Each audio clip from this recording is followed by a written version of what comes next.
Hello everyone, I'm Bets Golden. Welcome back to my channel. Today I'm going to be showing you how you can create a resist type background using the gloss sprays by Dina Wakley. And these are three of her colors. It's Carnations, Gilt, and Heather. And what you want to start with is a piece of paper. I'm using specialty stamping paper by Ranger and a stencil. And I'm not going to use a stencil like the Pixie spray on this. I'm simply just going to lay the stencil over because I'm not going to really be moving it. And then you want to give your mist a nice shake. And I'm going to start with the light color. And I'm just going to spray in some spots like so. And then I'm going to move on to Heather. So that was Carnation. This is Heather. And then I'm going to finally finish off with this this beautiful gold, and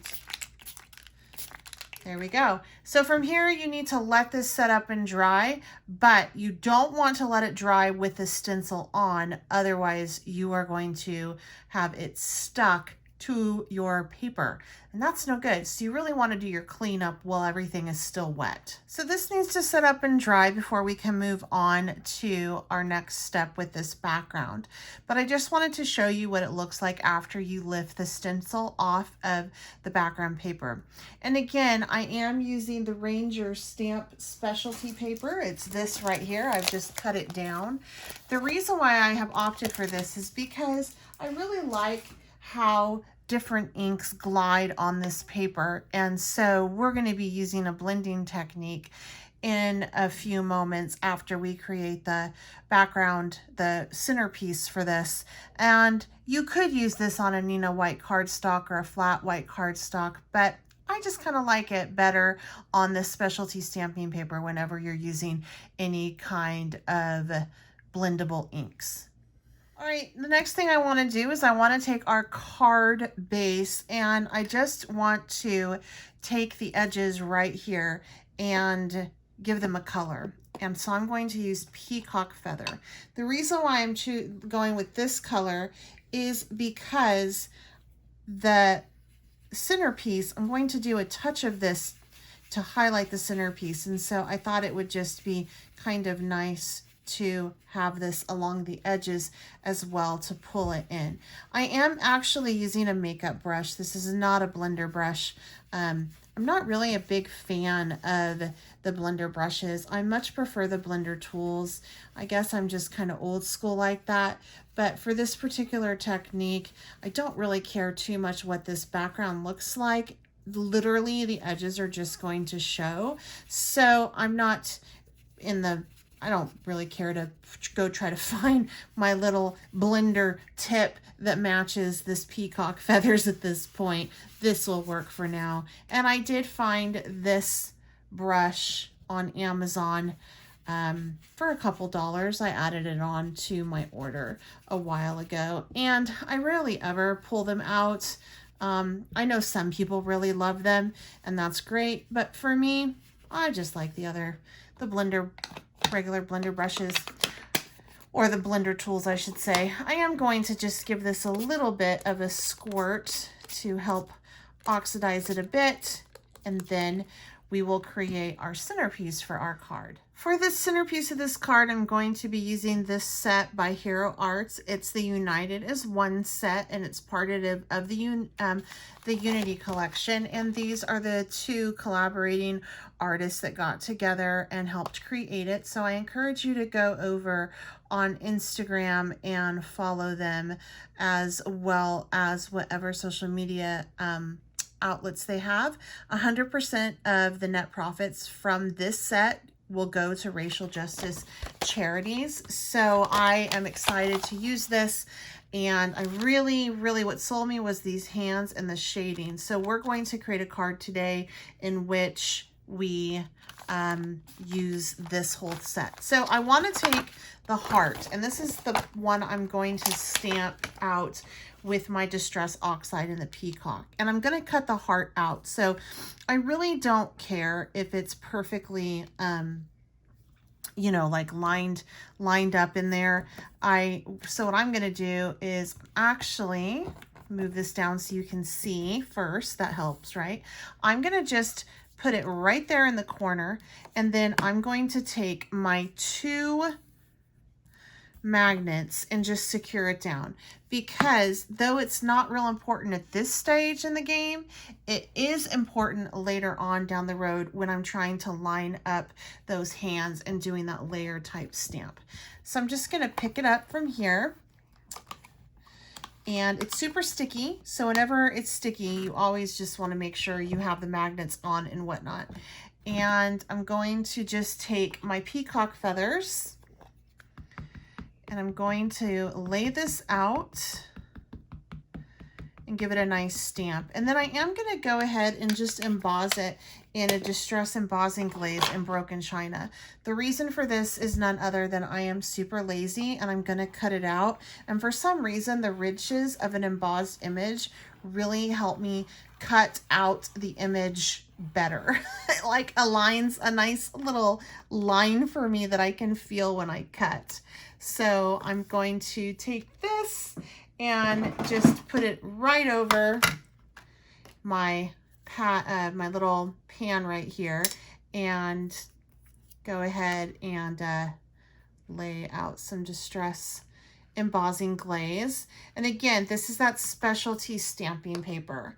I just really like how it pretty much holds all the ink and all the embossing powder. Instead of putting the hands on the bottom of the heart like I have been doing, like a symbol of triumph, and just, you know, it's, I almost look at when your hands are up, it's like a victory. And this card is more about dealing with perhaps the struggles that someone is going with. And so we're going to have them holding hands in a sympathetic way. So that means they're going to come down off of the heart. And so I'm going to just place it like so and pick it up and stamp it out with some black soot, the Distress Archival Black Soot. And the reason why I'm doing this is because I want this color to be permanent and not able to move. If you guys haven't subscribed to my channel, I certainly hope that you consider doing so. Also, make sure that you hit that little bell to get notified whenever I have a new video coming out. If you have any questions or comments, please leave them down below. And if you enjoy this video, please feel free to give it a thumbs up. And it always is wonderful when you guys share your favorite content creators' videos on other social media outlets, as well as pinning them. All right, so I'm going to go ahead and I'm just going to stamp this on through. And this is my first layer. Now remember, I am going to cut this heart out, so I'm not too terribly concerned that it's totally outside of the lines. And the colors that I'm going to use for the different shades is, for the lighter shade, I'm going to be using Antique Linen and Tattered Rose. And for the darker shade, I'm going to be using Brushed Corduroy and Gathered Twigs. So let me show you how to line up your stamped image on a MISTI. In case you're wondering, I do think that using a MISTI or stamp platform for images like this, layering images, is so much easier, because if you have to re-stamp it, it's totally fine. So for this one, I'm going to use this one first. So I'm just going to, you kind of have to get over it entirely, like get your head like right over it, and make sure that it's flush in the corner. Even though you have magnets down, I always like to make sure it's pushed up and flush in the corner, just in case anything moves. I know at the end of the day, I can push it all over and I'll still get good lining. And so you just want to line this up like so, and just make sure that it is all pretty much good in there. And this is the most challenging part, is just getting this lined up. And I'm thinking that this is getting pretty good. I think we're about there. So I'm going to go ahead and just pick this up, all right? And I'm making sure that this is down in the corner. Since this is a cling foam stamp, they do tend to stick to the stamping paper. And the first color I'm going to use on this is going to be the brushed corduroy. I have noticed that with the Distress inks, I may need to ink it twice, which is totally fine. So I'm going to just go ahead and push that through like so. And actually, that's moving around really nicely. So I might be good with just that stamp. There we go. And I have to let this kind of set up a little bit. You can take a heat tool to it, although on your stamp platform, I wouldn't do this for very long. So for the next layer, I'm going to go ahead and use Gather Twigs. I kind of like what the Distress ink just did on this. It gave the arm like a little bit of hair. So that's kind of cool. So I'm going to go ahead and just lay out the Gather Twigs.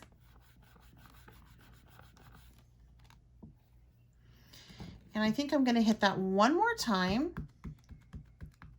And then we'll move on to our other one. I am making sure that I do let it dry between layers of colors.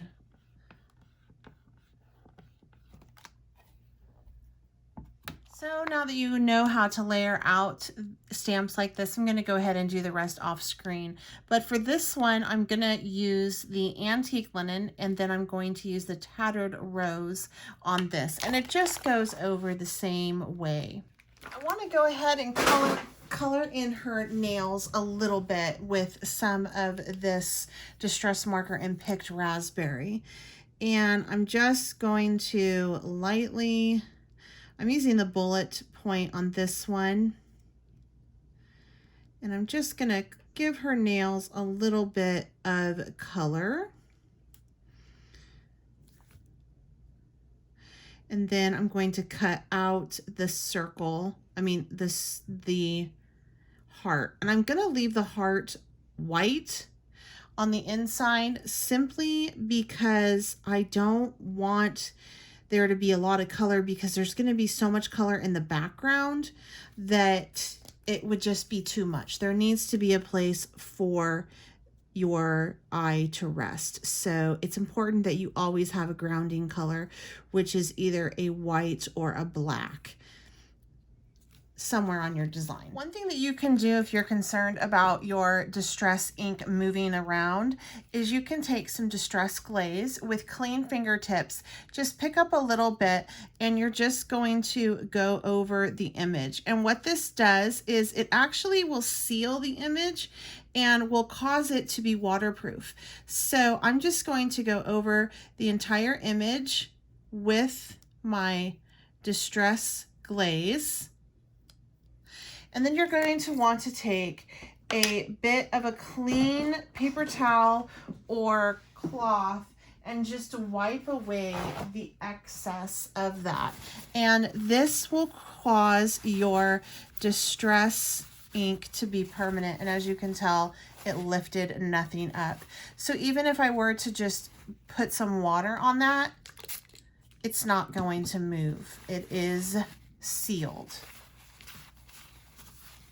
So let's go ahead and move on to our card base. Now, or card front, I should say. The reason why I decided to use the Dina Wakley Gloss Spray is because it does actually create a type of resist in the sense that it's glossy, so there's a sheen to it. I am going to be creating the back, like filling this in with the colors using Shaded Lilac and Wilted Violet.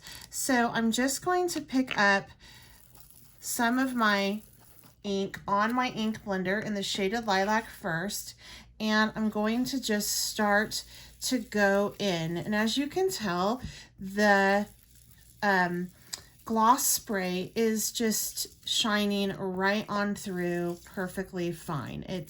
You can totally tell that it's still there. And we're even going to be able to move this around with some water, like our favorite thing to do is with Distress ink, right?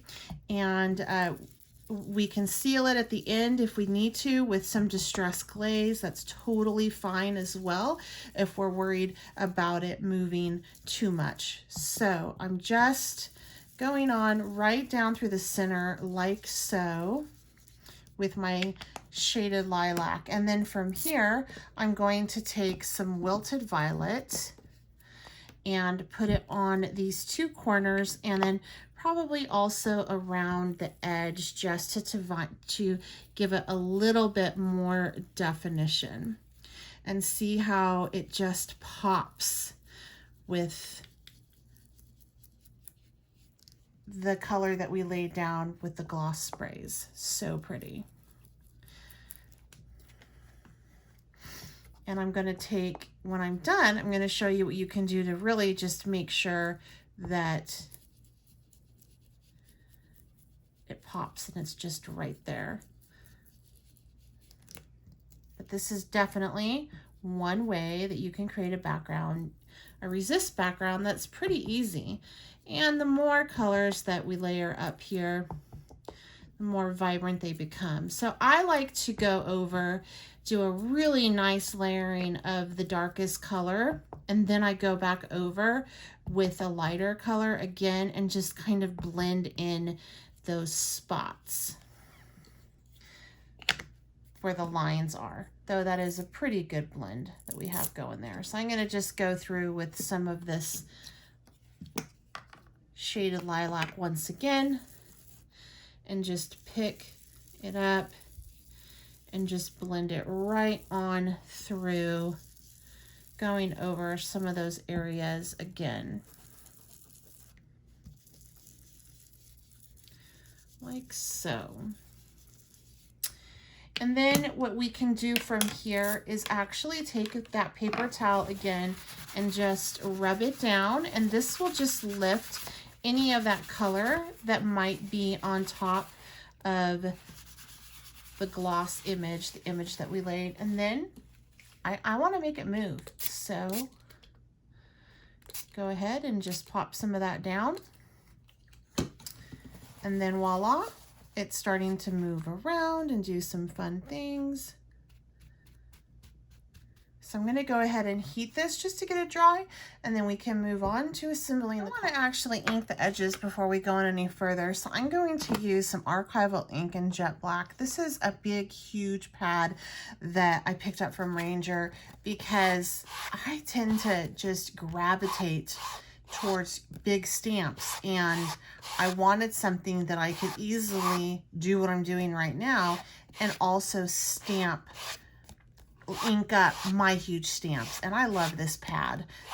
You guys know that the property value in my craft room is like Manhattan, is what I call it. So for me to commit to anything large, I have to have a lot of need, and I have to see a lot of purpose and value in it. And this is one thing that I do. This is the largest stamp pad that I have, and it will be the only largest stamp pad that I have.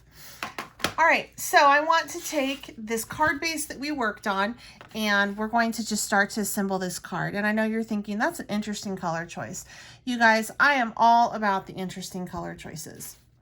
I like things to pop and grab your eye. And to do that, you have to, mix kind of different, maybe contrasting or contradicting colors. I love what that looks like.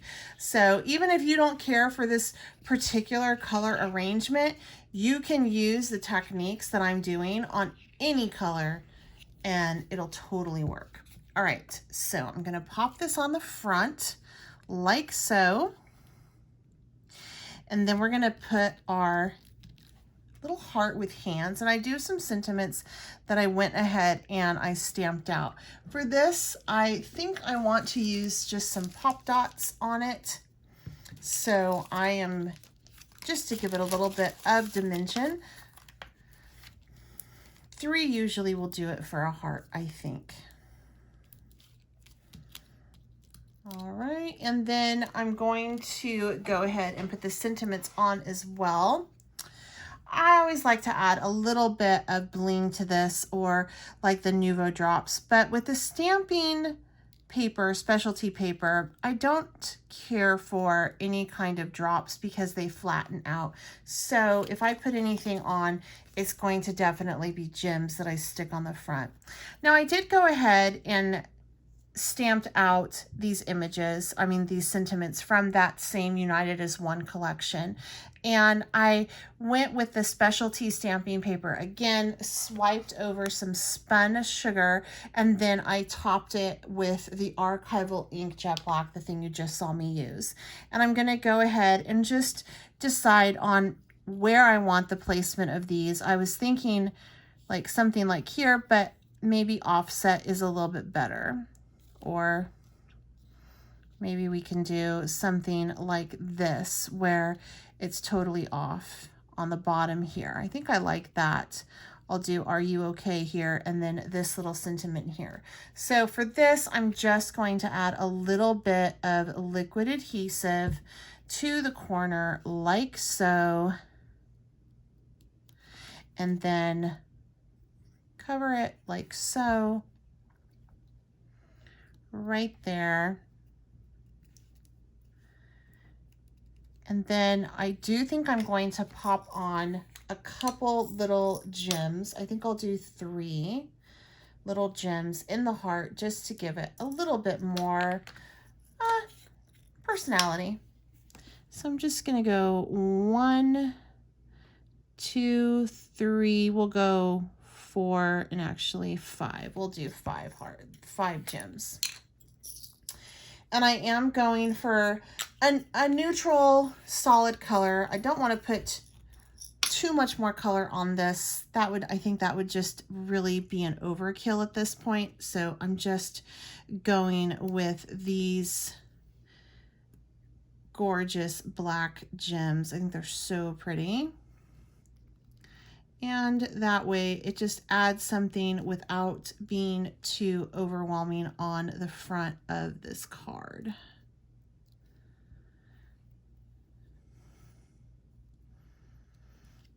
All right, so I'm gonna go ahead and fold it, and I'll show you the inside sentiment as well. But as you can see, the heart matches the border on the card, which is what I wanted. And then I have the beautiful purples in there with that glossy accent. So pretty simple card to do, very easy resist technique to use with your glossy sprays, just a different way to do that. And then the inside says, "Together we can make a difference." You guys also, whenever you make a card, always make sure that you sign the back or put your watermark on the back, because people want to know who made the card. I get that a lot. And sometimes I even receive cards that are handmade and the person didn't put their information on the back. And years later, I go back through and I'm trying to figure out who the heck made the card, and I don't remember. So always put your information on the back, like sign your work. That's what an artist does. We always sign our work. All right, I certainly hope that you enjoyed this video. Until next time, I'm Bets Golden. Happy crafting.